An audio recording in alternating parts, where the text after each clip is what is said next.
Romanos capítulo 7 é um dos capítulos mais complexos da Bíblia Sagrada,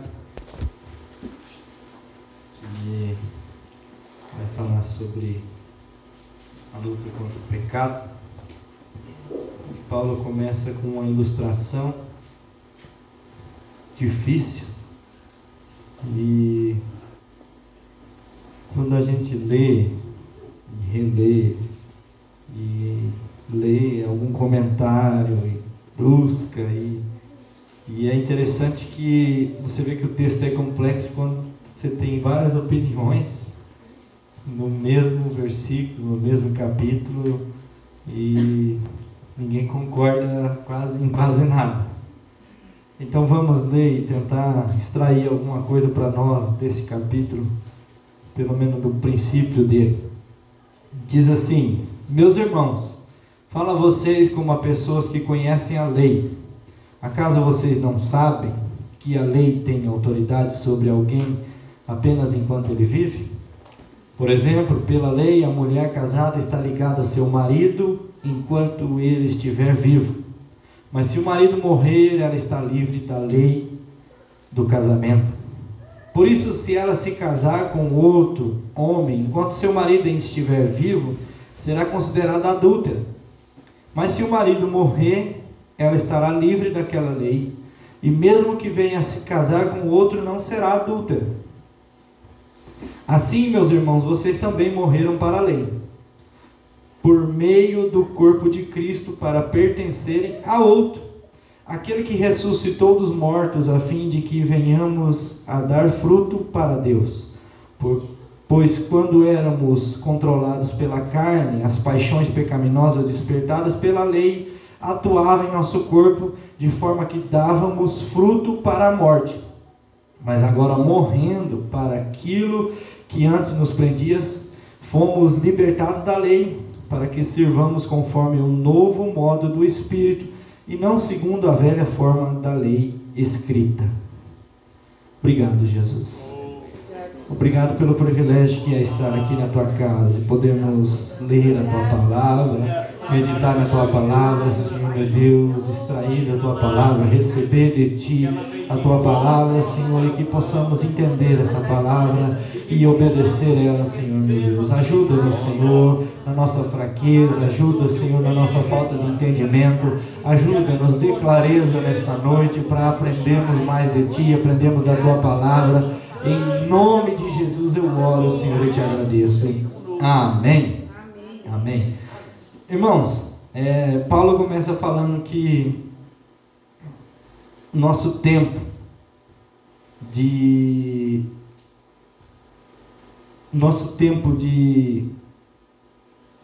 debaixo da autoridade da lei é até que a gente morre.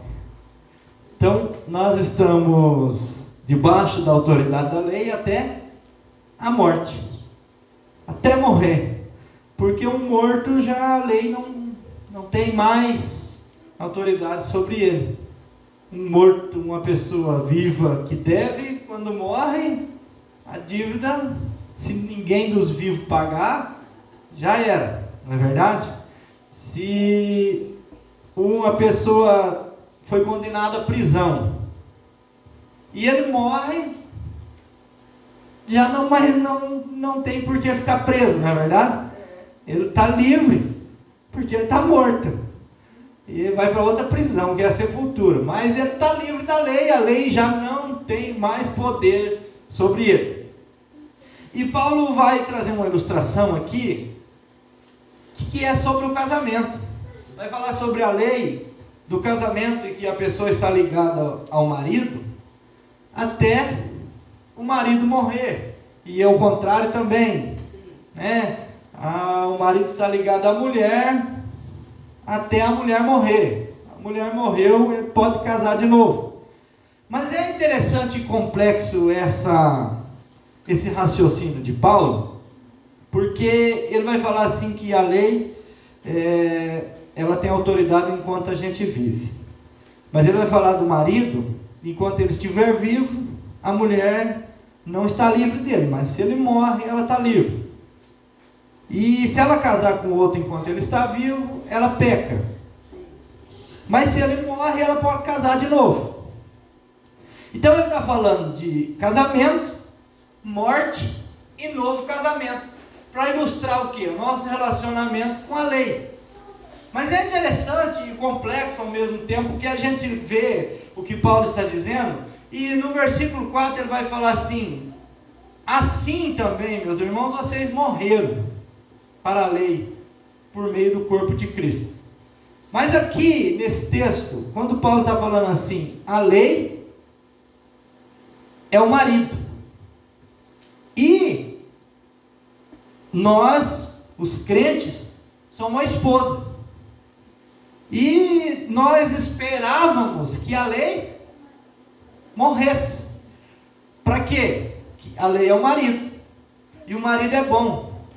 Olha como é complexo, mas como é interessante. A lei é boa, Paulo vai falar. A lei é perfeita. A lei é espiritual. A lei é santa. Então, se a lei é o marido e nós somos as esposas, nós os crentes somos esposa, nós convivemos com a lei, mas nós somos o quê? A esposa é rebelde. A esposa é desobediente. E o marido, tudo que a esposa faz, e no geral a esposa faz tudo que é errado, e porque ela faz tudo que é errado, o marido está sempre repreendendo ela. Você consegue enxergar a semelhança entre nós e a lei de Deus? É um relacionamento impossível. É um relacionamento corrosivo, porque nós não conseguimos cumprir aquilo que o marido espera. E porque nós não cumprimos, nós e o marido vivemos em constante conflito. Então a lei é perfeita, a lei é como um marido perfeccionista, que as coisas têm que estar no lugar, que as coisas têm que estar certo, que as coisas têm que estar limpas, que as coisas têm que estar organizadas, que tem que ter respeito, que tem que ter obediência. Mas nós, por causa que nós temos uma natureza pecaminosa, nós não somos perfeitos, nós não mantemos as coisas organizadas, nós vivemos tudo errado. Então esse relacionamento conjugal entre a lei e nós, os crentes, é complicado. Não é verdade?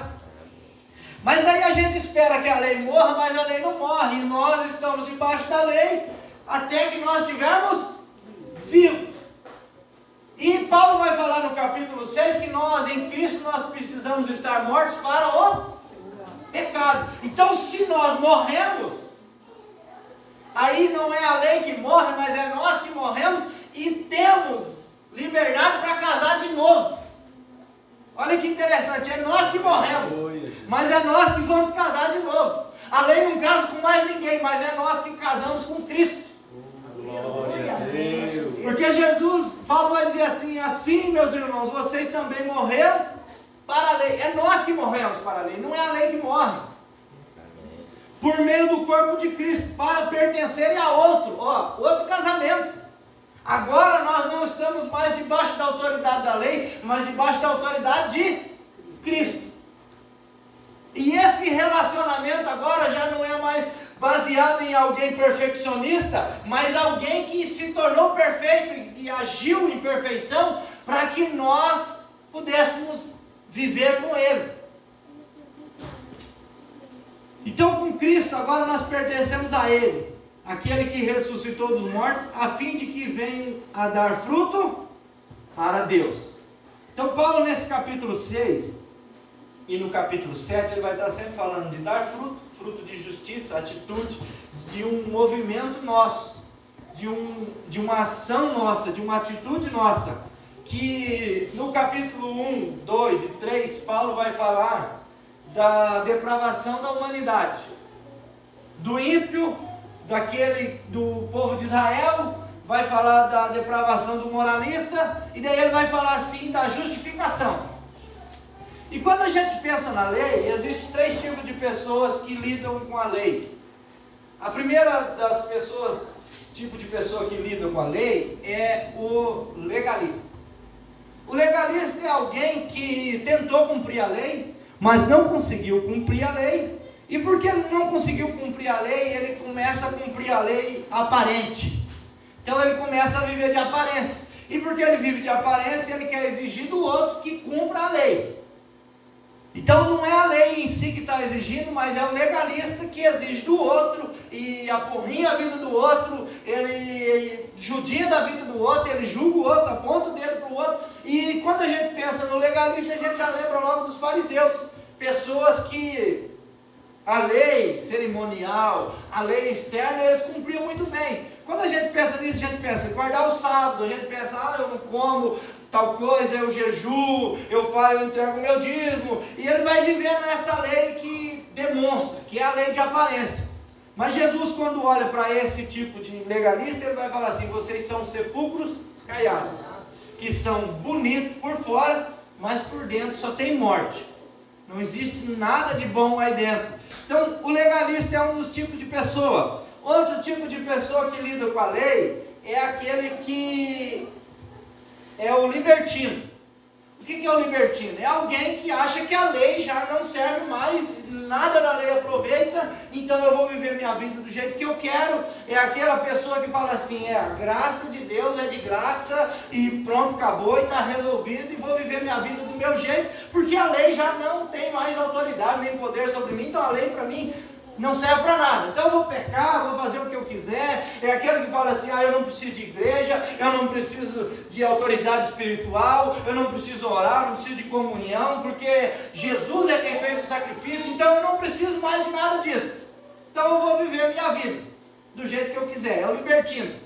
E infelizmente, quando a gente pensa em libertino, não é a pessoa que não é crente, ou não conheceu, ou não ouviu falar de Jesus.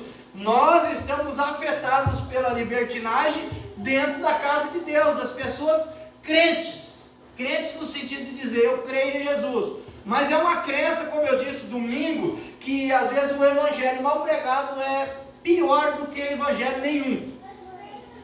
E isso é um fato, irmãos, que às vezes acaba afetando a vida das pessoas. Pessoas que estão retrocedendo, que não aprenderam nada do evangelho, não entenderam o evangelho e voltou para trás. Então, às vezes, o evangelho mal pregado é pior do que o evangelho nenhum. Aí, o outro tipo de pessoa é o crente, de fato e de verdade. E como que o crente lida com a lei? Ele olha para a lei como algo que o abençoa. Por quê? Porque revela quem ele é, revela a necessidade de salvação, revela a nossa fraqueza, revela a nossa mazela, revela que nós não temos capacidade humana de nos salvar. O legalista acredita que ele é salvo por aquilo que ele cumpre, mas ele não consegue cumprir tudo, então salvação está longe dele alcançar. O libertino acha que Jesus salvou e fez tudo, e ele não precisa fazer mais nada, pode pecar, pode fazer o que quiser. Mas o crente fiel e verdadeiro entende que a lei é algo bom, porque a lei revela para ele as suas fraquezas, a sua fragilidade, a sua maldade, e ele se aproxima de Jesus e de Deus por causa disso. Então nós precisamos lidar com a lei dessa forma. Como nós falamos aqui algumas vezes, a lei é o espelho. Nós precisamos olhar para a lei para ver o quanto nós somos fracos. E é interessante porque a lei demonstra que nós somos fracos. A lei demonstra a fragilidade humana e a incompetência humana de cumprir aquilo que Deus pede. É o casamento do homem perfeito, do homem correto, com uma mulher que não consegue agir corretamente. Então a lei é o seguinte: ela exige, ela pede, mas a esposa não consegue fazer. Não tem perfeição nela. E se frustra. Mas quando a gente morre através do corpo de Cristo, nós pertencemos a Ele. Porque nós pertencemos a Ele, que Ele ressuscitou dos mortos, nós passamos a dar frutos para Deus. Frutos para Deus que vem do quê? De um reconhecimento de quem nós somos, da nossa fraqueza, e buscamos entendimento na lei. E porque buscamos entendimento na lei, agora nós vamos para Cristo, e em Cristo nós somos perdoados, em Cristo nós somos justificados, e na caminhada cristã nós vamos sendo santificados. Porque, irmão, se a gente pensar que aceitamos Jesus e não pecamos mais, o pecado já não tem mais poder sobre a nossa carne, a gente vai se frustrar, porque não precisa nem citar versículo, a gente, pelas nossas experiências humanas, nós sabemos essa impossibilidade. É verdade ou não é? Quem aqui pecou alguma vez hoje? Todos.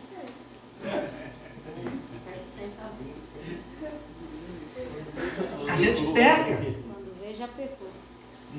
Quando vê, já pecou, mas é engraçado porque assim, a gente não planeja pecar. A gente não fica pensando assim, não, eu vou fazer isso de errado. O crente, irmãos, não é aquela pessoa que fala assim, eu estou revoltado com Deus hoje e hoje eu vou aprontar. Não, o crente é aquela pessoa que ele acorda pela manhã, ele lê a palavra de Deus e busca a Deus e fala, eu quero ter um dia abençoado. Mas nós, além de ter os fatores externos, nós temos os fatores internos. Nós temos a nossa carnalidade. Nós estamos rodeados, não só de uma grande nuvem de testemunhas, mas nós estamos rodeados de um monte de gente que é igual a nós, e uns piores que nós, uns outros melhores, e até os melhores faz você pecar. É verdade ou não é? Então a gente vai vivendo assim, mas o que precisa de nós? É o entendimento de que nós temos a Cristo, e que em Cristo nós somos justificados, e através da palavra de Cristo nós vamos sendo santificados, para que até aquele dia nós vamos ser glorificados. Amém, Jesus. Quando nós somos justificados, nós somos livres, perdoados do pecado. Na santificação nós vamos vencendo a influência do pecado. E na glorificação o pecado é totalmente eliminado das nossas vidas. Glória a Deus. Amém? Então ainda nós não fomos glorificados. Almejamos e ansiamos por esse dia, pela glorificação, pelo dia que Jesus Cristo vai buscar a sua igreja e nós vamos ser transformados num novo corpo, um corpo glorificado, um corpo que o pecado já não nos afetará mais. Amém? Quem espera e aguarda e anseia e ora para que esse dia chegue. Existem dias que a gente quer mais, existem dias que a gente quer menos, mas a gente sempre quer. Mas o dia que a gente sofre mais, o dia que a gente sente mais dor, o dia que a gente tem mais vontade de chorar, a gente fala, ah, Jesus, você podia voltar. Você podia voltar hoje, porque o negócio não está fácil. Eu não estou conseguindo, Jesus. Aí, irmãos, esse lidar com a lei depende da nossa visão da graça de Deus e do poder dela sobre nós. Ó, o versículo 5. Pois quando éramos controlados pela carne, as paixões pecaminosas despertadas pela lei atuavam em nosso corpo de forma que dávamos frutos para a morte. Olha como é interessante isso. Éramos controlados pela carne, as paixões pecaminosas despertadas pela lei. Aquilo que nós já falamos algumas vezes, a lei aguça a vontade pelo pecado. A proibição faz com que a criança ache que aquilo seria legal, porque alguém proibiu. Não é verdade? Então, a lei, irmãos, a lei estabelece limites. Porque se não dissesse assim, não matarás, podia matar, irmão José Maria. Se a lei não dissesse, não adulterarás, podia adulterar. Se a lei não dissesse, não darás falso testemunho, você poderia dar falso testemunho, e isso você daria falso testemunho como se nada tivesse acontecido. Na verdade, esse fato acontece na vida de quem não tem Jesus, não conhece a lei de Deus e não conhece a palavra de Deus. Ainda assim existe algo, como nós lemos em Romanos capítulo 1, que testifica que aquilo é errado. Então o ser humano, a lei, irmãos, não é só a lei escrita, existe a lei universal do coração humano. E a gente fica aborrecido e triste porque tem algumas pessoas que tudo quanto é lei eles conseguem quebrar. Mas esse testificar no coração está ali. Essa culpa chega na vida daquele que faz errado. Mas se não existisse lei, nós não teríamos consciência de pecado. Então, nós não teríamos vontade de pecar. Quem aí já teve vontade de matar alguém?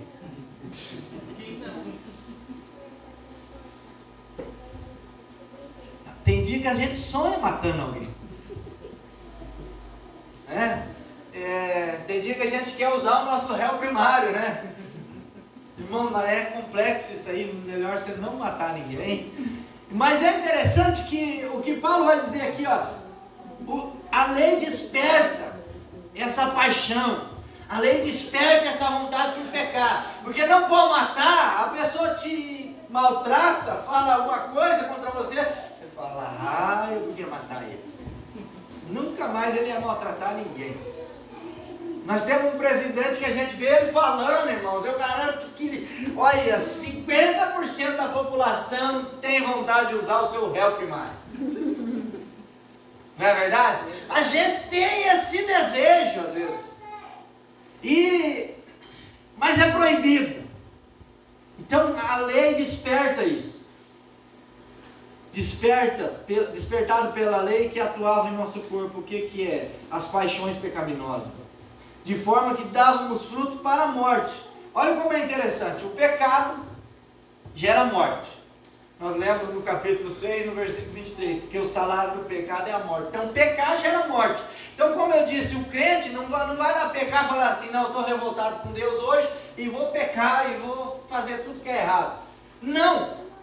Ele sabe que isso gera morte. Mas isso que é complexo e difícil da gente lidar, por quê? Porque a gente precisa obedecer, e a gente tem que obedecer, e a gente sabe que o pecado gera morte, então quando a gente peca, nós estamos dando fruto de morte, e ainda assim a gente peca, então é quase que um negócio involuntário que acontece na vida do crente, que é pecar, porque assim, ninguém pensa, não, eu vou pecar aí, porque tem que gerar algum fruto. Não, o fruto é morte. E nós sabemos disso e ainda assim a gente caminha nesse caminho de pecado.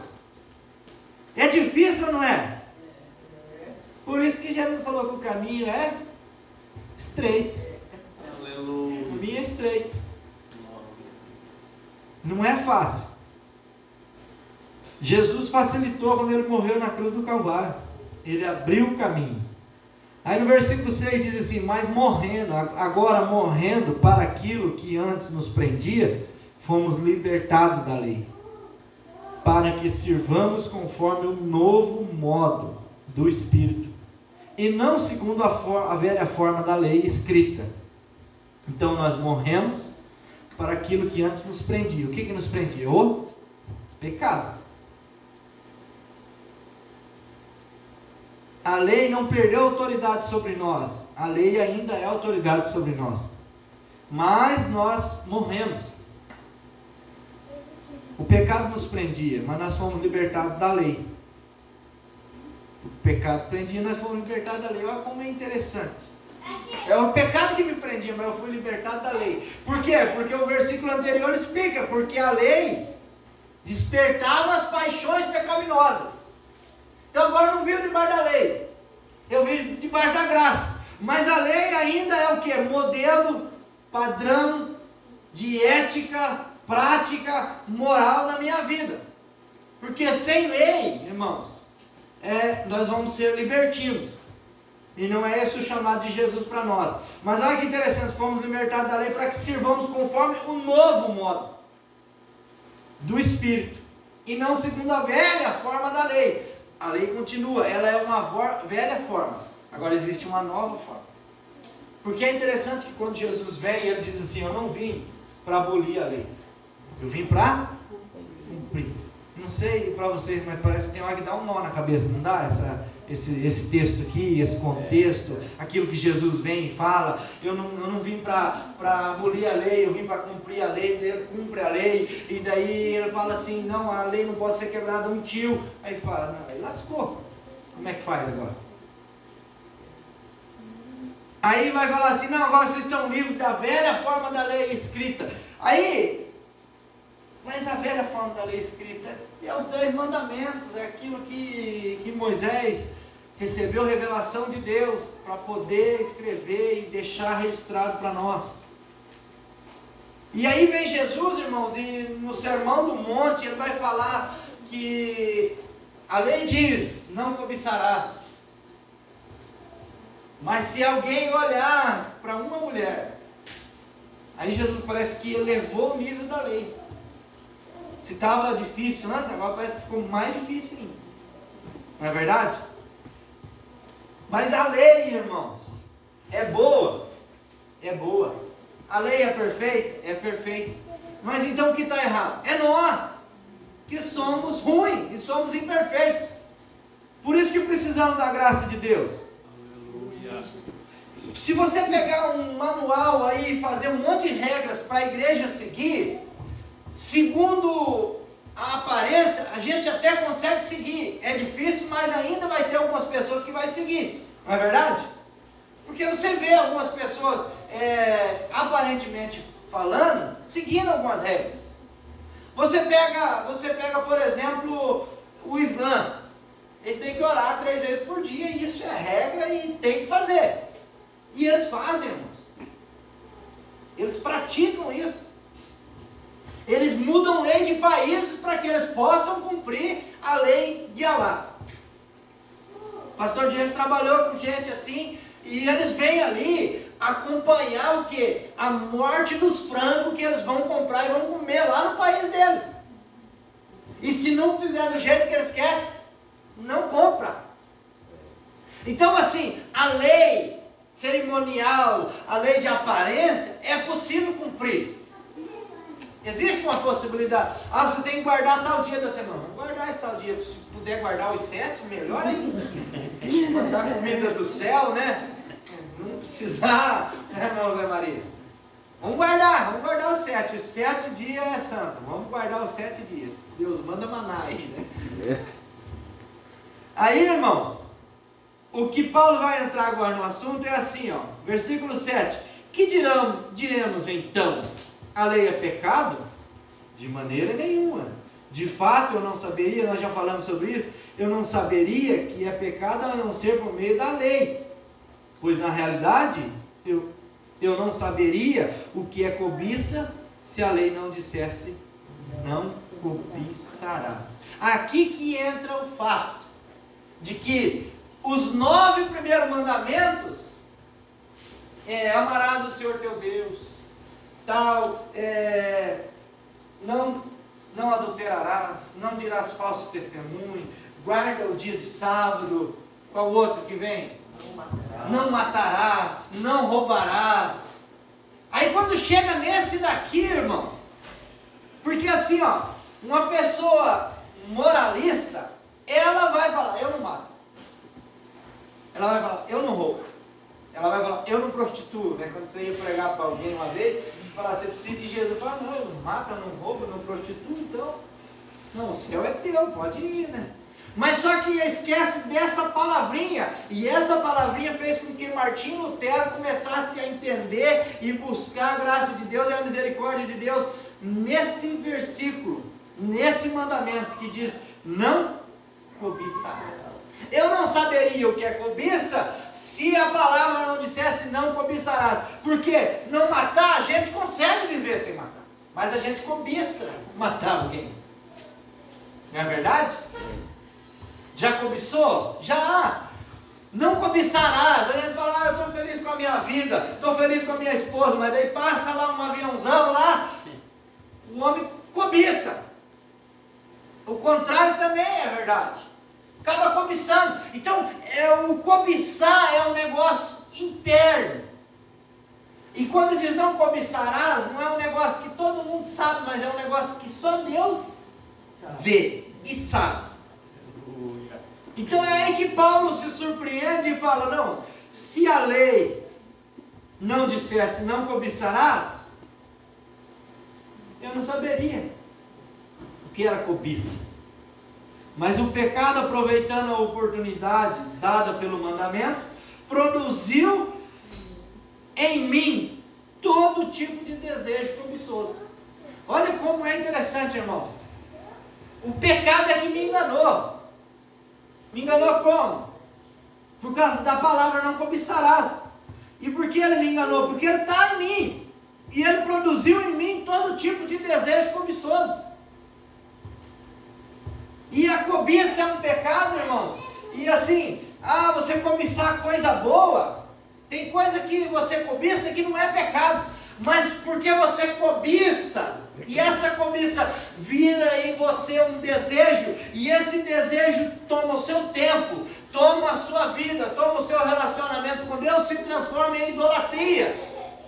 Então a cobiça do que é correto, do que você pode cobiçar, também se transforma em você em pecado. Olha como a cobiça é profunda.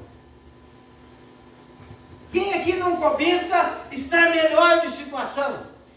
Todo mundo. Ter mais dinheiro, ter um carro melhor, ter uma casa melhor, comprar um sítiozinho para descansar no final da vida. Mas se essa cobiça tomar todo o tempo que você tem com Jesus, se transforma em idolatria. Então assim, o pecado, aproveitando a oportunidade dada pelo mandamento, produziu em mim todo tipo de desejo cobiçoso, pois sem a lei o pecado está morto. Irmãos, é o pecado que nos enganou, não a lei. Sem a lei o pecado está morto. Antes eu vivia sem a lei, mas quando o mandamento veio, o pecado reviveu e eu morri. Descobri que o próprio mandamento destinado a produzir vida, na verdade produziu morte. Produziu morte não porque ela é mal, porque Paulo já falou, de maneira nenhuma. Produziu morte porque nós cedemos. Produziu morte porque o pecado é que gerou, aproveitando a lei, para gerar em nós o desejo cobiçoso. É a história da criança, não mexe aqui, vira as costas. Vai mexer, porque o pecado nela, que habita em nós, o pecado original, gerou nela um desejo por mexer naquilo. É assim que funciona a luta, irmãos, aquilo que Paulo vai dizer aos Efésios, né? Que o Espírito luta contra a carne e a carne luta contra o Espírito. É uma guerra que a gente tem dentro de nós. O pecado aproveitou. Veio o pecado, reviveu e eu morri. Descobri que o próprio mandamento destinado a produzir vida, na verdade produziu morte. Pois o pecado, aproveitando a oportunidade dada pelo mandamento, enganou-me e por meio do mandamento me matou. De fato a lei é santa e o mandamento é santo, justo e bom. Então o que é bom se tornou em morte para mim? De maneira nenhuma, mas para que o pecado se mostrasse como pecado, ele produziu morte em mim por meio do que era bom. Irmãos, olha como é profundo. A lei é santa, o mandamento é santo, é justo e é bom. Aí Paulo vai fazer umas perguntas e ele diz: então o que é bom se tornou em morte para mim?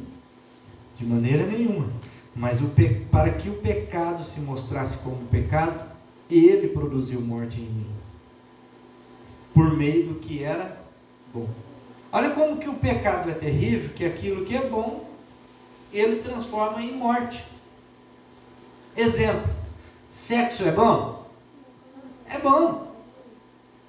Não é bom? É bom, é ótimo. Por isso que Deus fez homem e mulher. E tem que ser homem e mulher, né, mãe? É esse negócio, né? Só que pelo fato de o pecado habitar no ser humano, em nós, aquilo que é bom, o pecado torna o quê? Em mal, em morte. Torna algo bom em algo mal, e esse algo mal se torna morte. Porque o salário do pecado é morte. O trabalho do pecado é gerar morte no ser humano. Mas o ser humano precisa entender que a lei é perfeita e é santa. Mas é o pecado que age no ser humano que faz ele o quê? Produzir mal, gerando para si morte.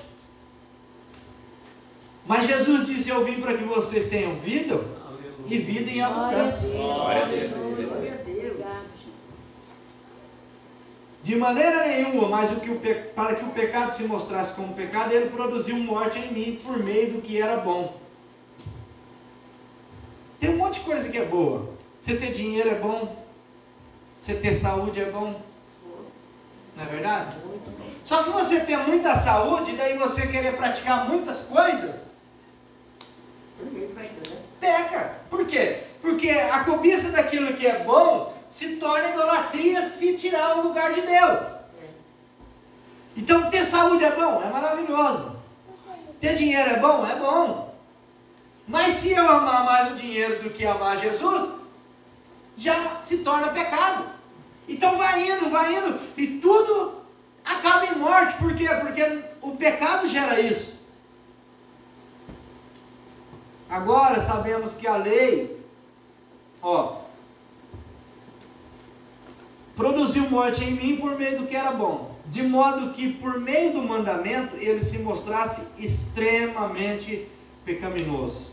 Então, irmãos, a lei mostra o que é errado. A graça de Deus mostra o caminho da lavagem, da limpeza do que é errado. Nós precisamos da lei, por quê? Para ver a nossa fragilidade, para ver a nossa sujeira. Nós precisamos de um espelho para ver que o cabelo está despenteado. A gente precisa de um espelho para ver que o olho está revelado, né? A gente precisa de um espelho para ver que o nariz está tatuzado. A gente precisa de um espelho para ver que o dente tem feijão. Tá tudo preto, né? Se ninguém contar para nós, e depende com quem você anda, a pessoa não vai contar para você que tem dente. Vai analisar tudo dentro preto. Tá tudo. Tá lá o feijãozão. Tá lá o feijãozão. E o que revela isso? Que você não escovou os dentes. Mas se você tem um espelho, Vai lá olhar primeiro, né? você vai ver, tá sujo aqui. Tá sujo aqui. Tá sujo aqui. E o que você faz? Meu rosto está tudo sujo. A maquiagem borrou. Manchou o dente. Vai no espelho. Mulher agora tem um celular, né? Pode vir, tem umas pessoas olhando no celular assim, chega a estar vesga. Tá olhando lá na foto, põe lá na câmera e fica olhando para ver se. Aí faz bico, olha. Para ver o quê? Se tem alguma coisa errada.